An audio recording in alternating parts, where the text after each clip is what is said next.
This is EntreEd Talk, the podcast for entrepreneurial educators by entrepreneurial educators. We are your hosts, Toi Hirschman and Amber Ravenscroft. This podcast is created by the National Consortium for Entrepreneurship Education, or EntreEd for short. Hi, everyone. Welcome back to another exciting episode of EntreEd Talk. We are so excited to be here today with Sydney Gray.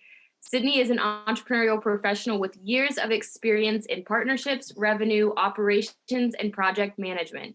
She's raised over $11 million to support initiatives to expand entrepreneurship and economic development, specializing in data-driven storytelling and supporting the development of data-based fundraising systems and strategies. She is also the founding director of Mama Maki, a social enterprise leading in the field of innovation and water-based social franchising in Africa. And today she is recording this live from Paris. So welcome, Sydney. Thank you so much for having me. Oh, we're pumped. I mean, there's so many things. And I know before we started recording, Toi was talking about how your name is very much a superhero name, and we're excited to showcase some of the superhero efforts you're doing in this space. But I was wondering if you could talk a little bit before we dive into some of your current work on your own journey and how you got to where you are today. So actually, my previous career was in veterinary work. My undergrad was molecular biology of all things, which I think serves me well now. But I was in veterinary work and having kind of a crisis of, I always thought I wanted to be a veterinarian, and I discovered I really didn't as a long-term thing. And that's quite an expensive investment.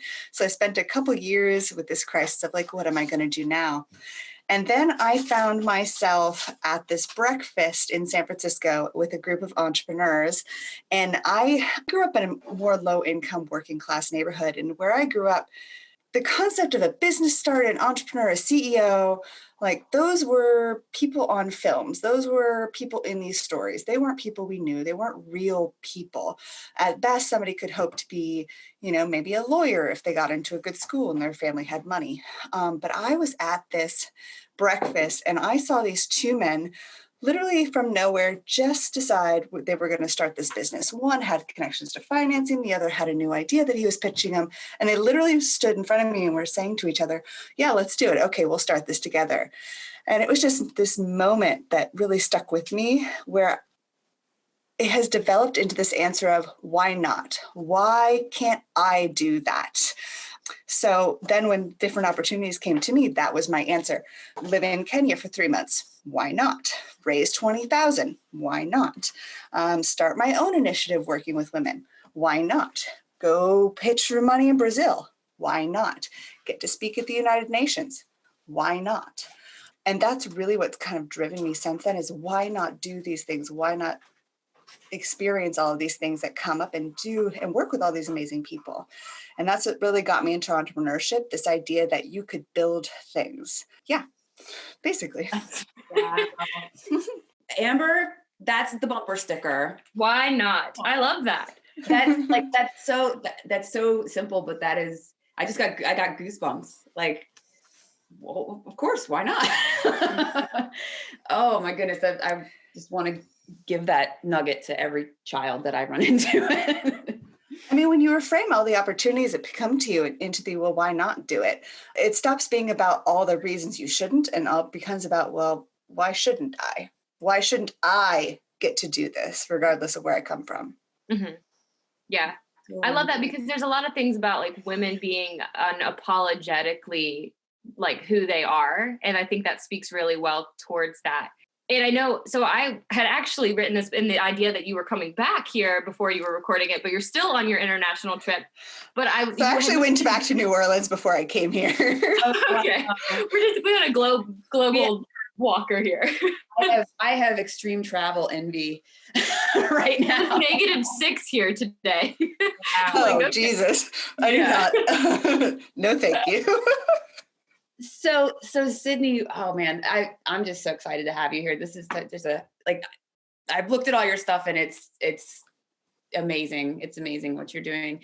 Can you share, I mean, you're obviously traveling all over the place, but can you dive into Mama Maki a little bit and your work and what you're doing and how you're just really blessing the lives of people all over the world? And I consider it my life that's blessed, to be honest, by working with the women that I get to.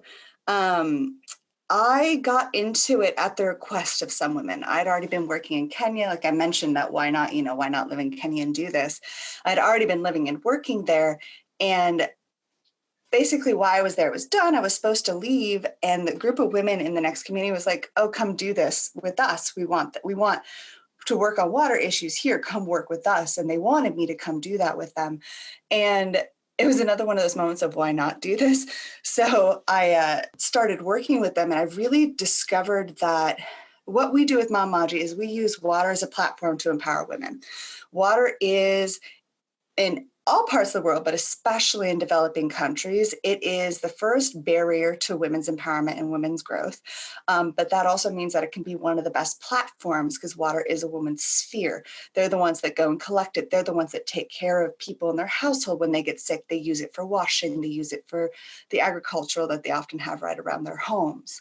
And what I discovered working with these women on this water thing is it is that platform for empowerment. It gives a place where women can speak in arenas that they normally can't speak in. For example, the barazas, they're called barazas, they're town councils. The women can get up and speak about the water issues that they're working on, an avenue that's usually only available for men. So that is kind of my passion behind it. It's that empowerment and getting to work with these amazing women. And since I've been doing that for the last 7 years, and we've had the opportunity to work with thousands of women at this point, training them in business and co-creating, and that's the important part, co-creating water businesses as a studio. So I have the expertise in a lot of the storytelling. We as a group that work on this have expertise in businesses, and we work with these women who take on the term Maji Mamas. That's where the franchising comes from. They become water women because Maji is water for Swahili. So it was actually created by the women. They wanted that name. And it allows them to build businesses that are relevant for their community. So right now, our most recent venture that we're working on is actually south of Nairobi in the Rift Valley. I love this one because we have the opportunity to work with, her name is Chief Kosium. She is the first female Maasai chief. She is a powerhouse. A chief, by the way, is basically a mayor over a small region. In her case, it's a village area, a sublocation. And she was voted about 15 years ago by her community to be a leader. And she has become a leader and a real advocate for women's empowerment. We've been working with her and a group of women that she has been creating women's groups with to develop a water construction business. So building water tanks out of bricks. Yeah, and that's been I love that. so I was exciting. going to ask about the name, so I'm so glad you told us the origin of the name. I wasn't sure if it meant something. I love that they call themselves Maji Mommies. Maji Mamas. I love that. That is it's so inspiring to hear about.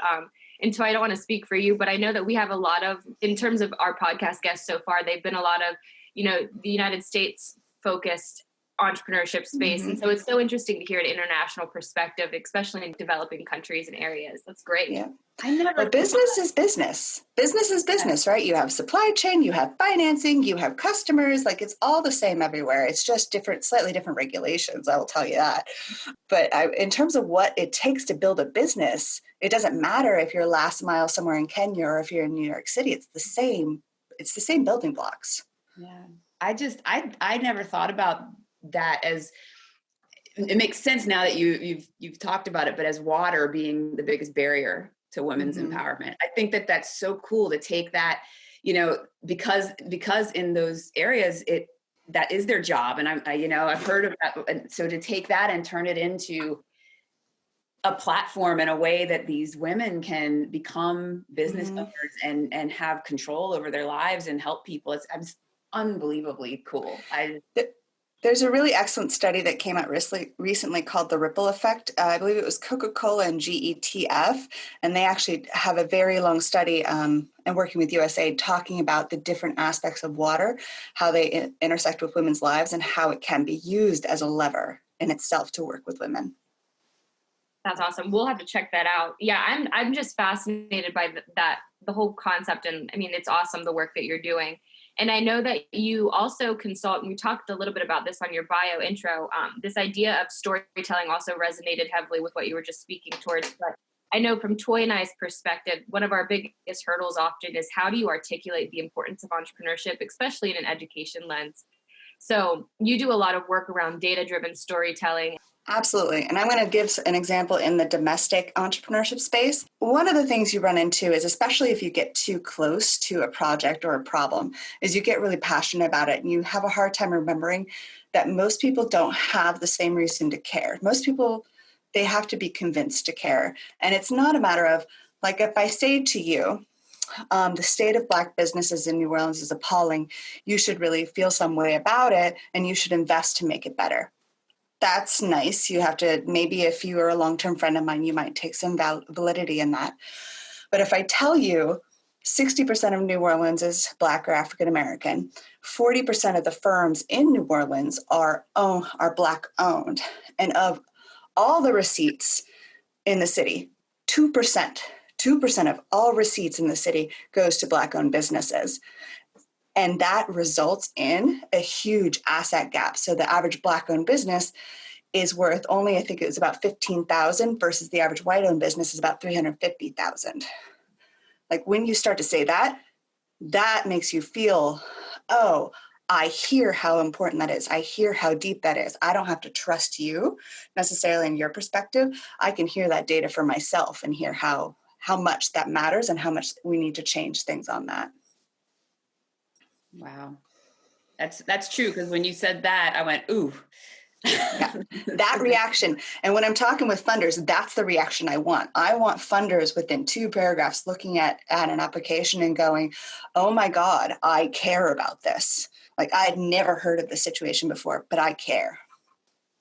That's a super interesting perspective of like how to tell, like, you want them to feel icky right away, like confrontationally uncomfortable about what is being presented as a need. We have this often, and I know, Toi, probably we are a little bit too close sometimes. That what you said resonated really well, because I think we know the importance of it because we see it daily, but somebody on the external side of that might not understand in true numbers what this means in terms of impact. So I love that you're approaching it that way.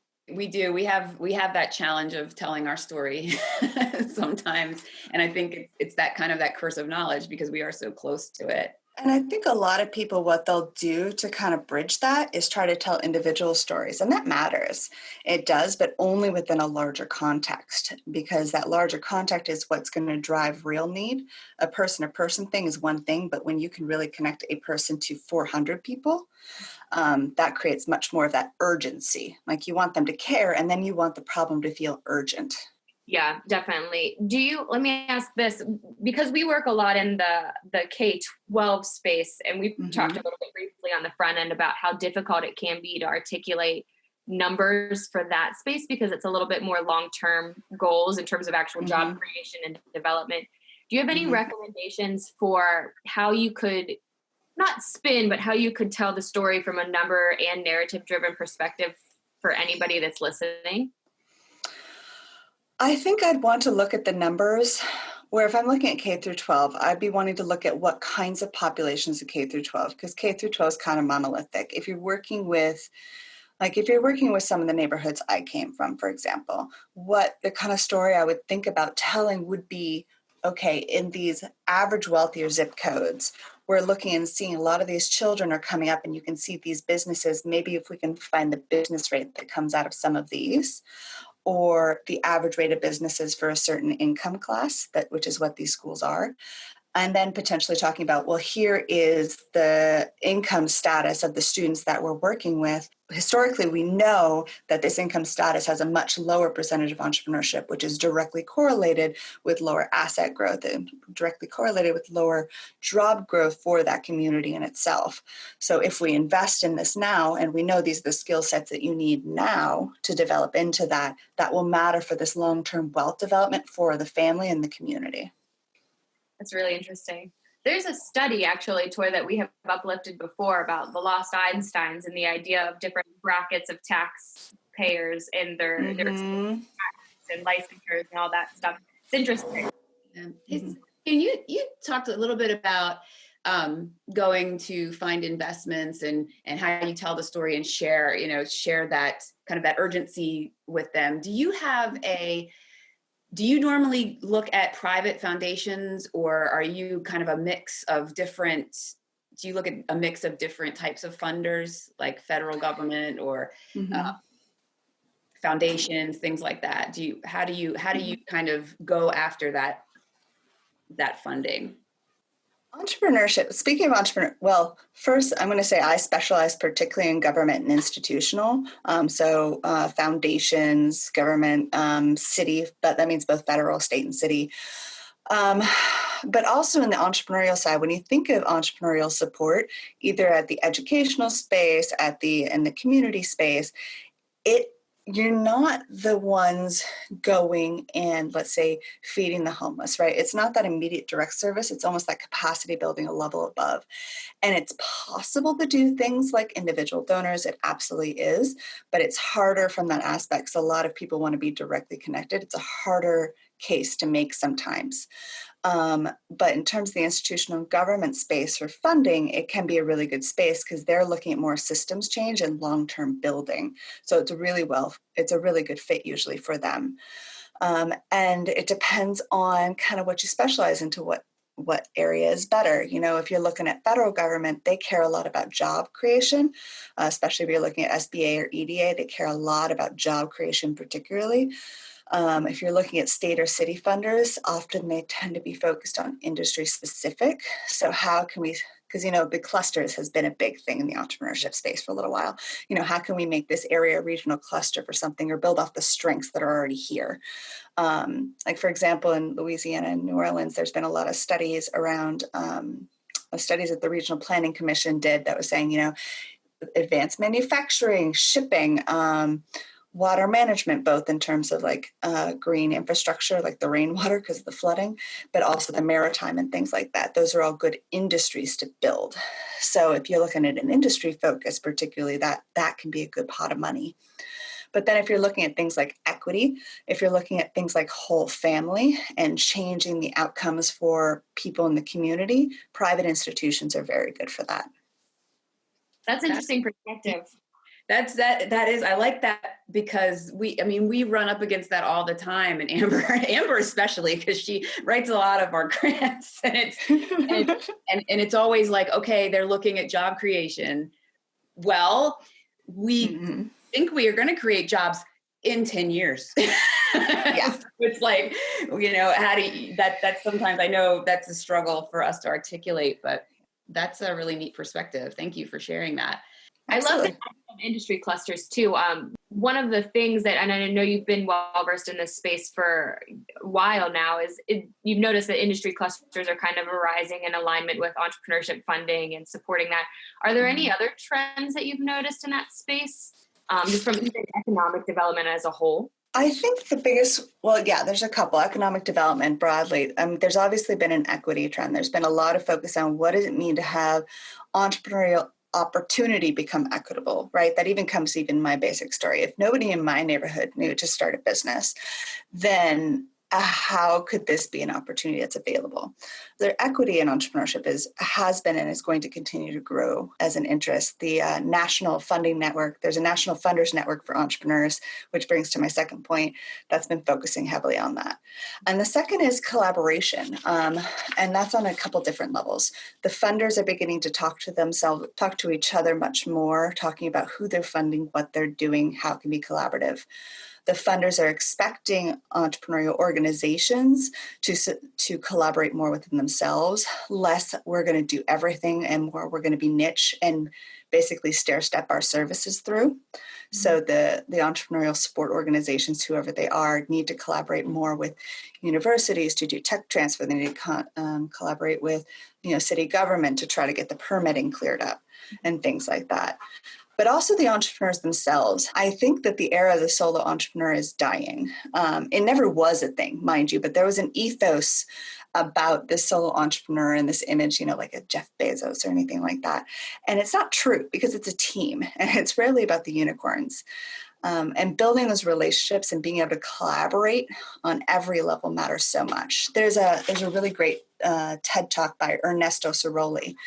And it's called Shut Up and Listen. And the first part is great for its own reason. But into the second half of the TED Talk, he gets into talking about how there's kind of three legs to entrepreneurship. You have to either know how to make it, sell it, or keep track of the money. And no one person can do all three things.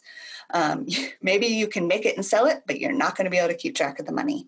So I think that, and even entrepreneurial support organizations are recognizing that and looking at the entrepreneurial teams, not just this, mythos of this entrepreneur. Yeah, that's interesting. And that kind of lends itself to the idea, there's been this growing buzzword around the idea of entrepreneurship ecosystems. I'm sure you come out of my mouth. Yeah. Yep. And do you think that that's kind of why that's been growing, is because of this push for funders to have more collaborative projects, to see entrepreneurship not in isolation, but as a team effort? Yes, and because entrepreneurship isn't done in a silo, not even just a team. There's a whole ecosystem, as they say, the entrepreneurial ecosystem that affects it. Thinking about permitting, there was a situation with one of the entrepreneurial support organizations I've worked with where they had an entrepreneur who, in New Orleans, you have a lot of homes that were originally built to be a shop front with the person living above it. Right. And that's how they were built. And this person wanted this shop front in their home to be their hair studio, but they couldn't get the permits for it. And that's a part of the ecosystem, like the permitting process, where the financing is coming from and who it's going to. If you can't get capital or you can't get the recommendations to capital, you can go nowhere. So it's recognizing that all of these pieces have to come together, because no amount of technical assistance on building your QuickBooks or getting an accountant or making a hiring plan is going to matter if you can't get the $20,000 in debt bridge financing that you need to make this happen before you can get a contract. It's just not going to happen. Yeah. I was wondering, I wanted to bring that up because I know that that's something that I feel like a lot of people in their narratives are uplifting, is this idea of, it's a greater ecosystem development process. And it goes back to that idea and that whole process. So this has been powerful to just hear your perspective. We don't often dive in on this conversation on this podcast, but I think it's valuable for our listeners to really be thinking in that way. For sure. Especially because you're in the social space. So it's a little bit different of an animal than, you've invented this product or you're developed, it's a whole lot more comprehensive. And that's just something that a lot of people don't immediately think about as entrepreneurial. Yes. Hi all, we are super excited to offer an exclusive discount for our listeners to attend this year's EntreEd Forum, taking place on November 18th and 19th in Chattanooga, Tennessee. We have an incredible lineup of speakers and experiential learning opportunities to help you ignite entrepreneurial thinking and integrate entrepreneurship into your learning communities. Use promo code EntreEd Talk to receive 5% off of every individual registration. Again, that's promo code EntreEd Talk. To learn more about the forum and register, visit www.entre-ed.org today and subscribe for updates as we launch new things happening every week as part of the planning for the forum. Thanks. See you there. What has it been like for you, growing Mama Maki and having international funding streams coming in? Could you speak a little bit towards that? I'm just curious because we also uplift this idea that it's a global marketplace now. So I was wondering if you could speak towards that at all. So Mama Maki has been, if you know the life cycle, so there's for-profits and then there's nonprofits in terms of startup scale. For-profits, year and a half, 2 years. If you haven't gotten traction, maybe you should give it up. Nonprofits, the average startup time is 7 years. I say this to my clients a lot. The most risk-averse capital you could ever get is philanthropic capital. They want to, a funder wants to give you $100,000 because they know 500 kids are going to be fed 3 meals a day for this set of months. It's a contract, frankly. We're going to give you this, and these are the outputs that are come out. But starting up with a nonprofit takes more time. So actually even though it is in that business development space, a lot of our narrative has been around that direct service. And a lot of our funding has actually been crowdfunding and individual donors. We've been very bootstrapped for that. So what hasn't been revenue for the businesses, so a lot of the businesses are self-sufficient, but in terms of the services and running the studio, that has been heavily crowdfunded until a couple months ago. That's interesting. I didn't realize that's a heavy lift. Which is why I always advise everybody, if you're going to start something, if you can do it as a for-profit, do it as a for-profit. Yeah, that's a lot of time. When you think about that, that's very hard it's hard for anybody to start any kind of business, but to have put that much time into a nonprofit, I mean, and just thinking about, you'd be bootstrapping it, you probably have another job at the same time, all of those things that would have to go into that. That is a labor of love. So you really must be passionate about what you're doing. I am very passionate about it, which helps. And it's helpful to have such great women to work with. But that's why I have clients outside of it. Right. Absolutely. Every side gigs. So you mentioned the most recent venture that Mama Maki has kind of helped kickstart. I was wondering if you could uplift a couple of the other ones that have maybe spurred off as a result. I'm really fascinated about the idea of the water and as an empowerment tool in general. And so I'd love to hear more about what's grown from that. Well, let me talk to you about the oldest business that we've worked with. It's called the Chico Water Company, and it was actually started by an NGO. Well, it's called a CBO. It's a community-based organization. It's actually based out of in Kenya and started and run by Kenyans. And it was founded by this spectacular woman named Anastasia, who became a nun. The main point of the organization, it's mostly a health clinic working with HIV, AIDS, and orphans of the HIV, AIDS pandemic. But I mean, among the things that come up with HIV, AIDS is food security. Like if the water is not good, it's hard to take the medications and keep them down. And then for the medications to be effective, if you're constantly sick, if you don't have enough food, you don't have enough food on your stomach to take the medications. So food and water are big concerns. And so they have a food garden that they use to help distribute food and help subsidize some of their work. And they needed water for it. And so the Chico Water Companies spun off of it. And they're basically the owner of the Chico Water Company. And what we've seen come out of the women that are there, because we started working with them 7 years ago. So the women, we've worked with about 150 women in that area to do training, water, health, and sanitation, business leadership. And there's dozens of women who have gone back to school, number one. Let's just talk school. They go back to get some education and their girls are staying in school longer. They have spun off themselves 52 different initiatives or community-based organizations for small things in their community that did things like helped organize the electrification that the Kenyan government was doing so they could get power lines out at least to the major market centers. And then actually one of the communities right near there also elected their first female village elder, which the elders are, it's not like the chief position, but they're the elders in the community are the ones that are the advisors and help basically make decisions in the community itself. I mean, just from basic sense too, when I first started working there, the women were walking everywhere. Mobility is a big indicator for women's empowerment. A lot of places where women's empowerment is at the lowest, the women are in the home. They don't really get to go to the market center, or if you get to places that are doing a bit better, they might get to go to the market center, but they have to walk there. So when I first started working there, the women were walking places. They had some mobility, but didn't have much access. But now they all bike. There's a whole bunch of women that own bikes now, I was laughed at when I first started biking in that community. I was laughed at. And why were you laughed at? Well, because it just looked so absurd to them because the women didn't bike. They walked. Or because I was a Mzungu coming out, I should have come in a car. That was the other part of it, to be fair. I wasn't renting a car to be driven around in. That was also part of it. And it's small things like that. And it's small things like there's one woman we worked with, Sarah. She didn't have an interest in the business or in the construction because we were getting women involved in the construction project. But her interest was in health because she had wanted to be a community health worker, but didn't get to because there wasn't enough money in the family and she was basically being married off. So she actually did the water and sanitation because we did train the trainer basically to train people to be able to go out in their own community and do water and health training. It's marketing for the business and it's good for health, yada, yada. And she actually managed to stop. She got this training. She trained 400 people in the first 2 months, first off.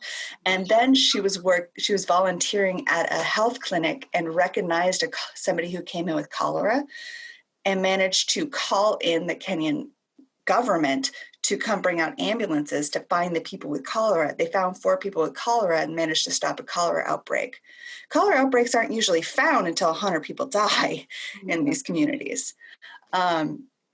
So, I mean, it's everything from bikes to construction to this, the female village elder. It's been amazing to watch and see. And the business has 4 locations, about 50 home taps, and is running fully self-sufficient.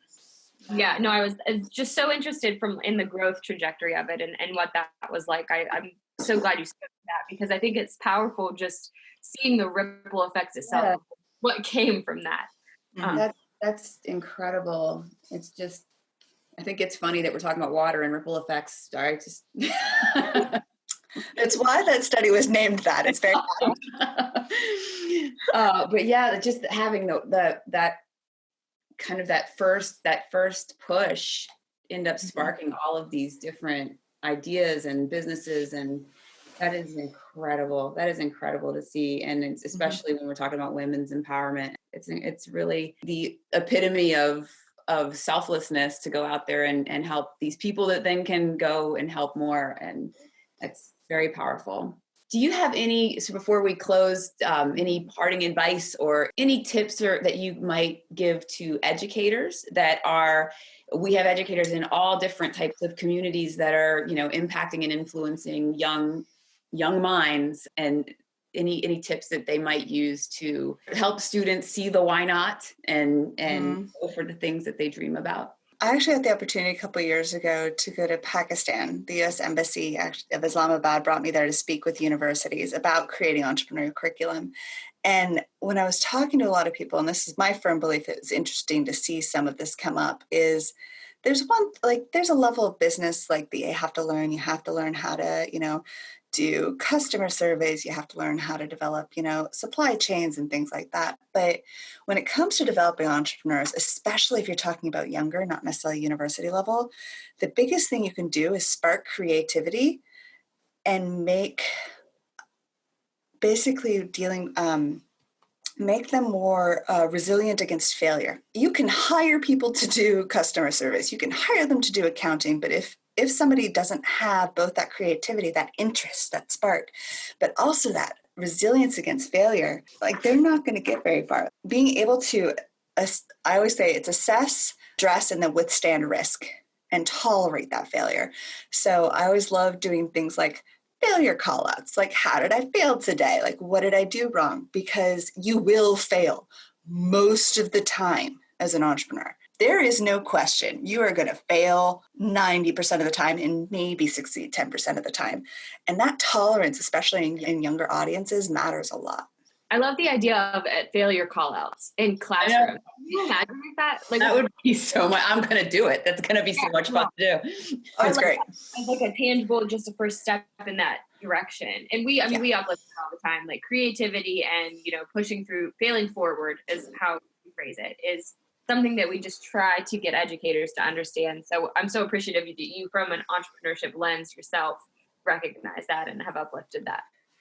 Yeah, I always tell this story because every entrepreneur is going to have a bathroom floor moment. I always call them the bathroom floor moments. It's that moment, you're going to have several of them as an entrepreneur too, but it's that moment where something has gone so terribly wrong that literally all you can do is sob your heart out on your bathroom floor. Close your door and just sob your heart out on your bathroom floor. That is going to happen if you go down the entrepreneurial path. So, that resilience to be able to get back up off the floor, open the door back up and be like, okay, I can do this again, matters. It matters so much. And if you just keep failing and keep trying, you will succeed eventually.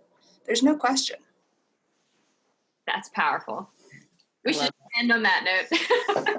Sydney, we're so appreciative. I think your story is just, I can't speak enough towards how much it's impacted myself today listening to you. So I can't wait to hear other people's thoughts on it. But if they are interested in learning more about, your work that you're doing in Africa, your work that you're doing internationally, how could they connect with you? The org in Africa, it's mamamaji.org. That's MAMAMAJI.org. It's a lot of MAs, I know. And that's the work that we're doing with women in East Africa. And then my storytelling, it's gray.inc. And that's where you can find me. Sydney@gray.inc is my email. Great. Well, thank you so much. This has been a true pleasure. I'm excited. And we look forward to just remaining connected with you and continuing to learn about your work. So And thank you so much for having me. Oh, thanks for being here. This has been wonderful. I'm better for having met you.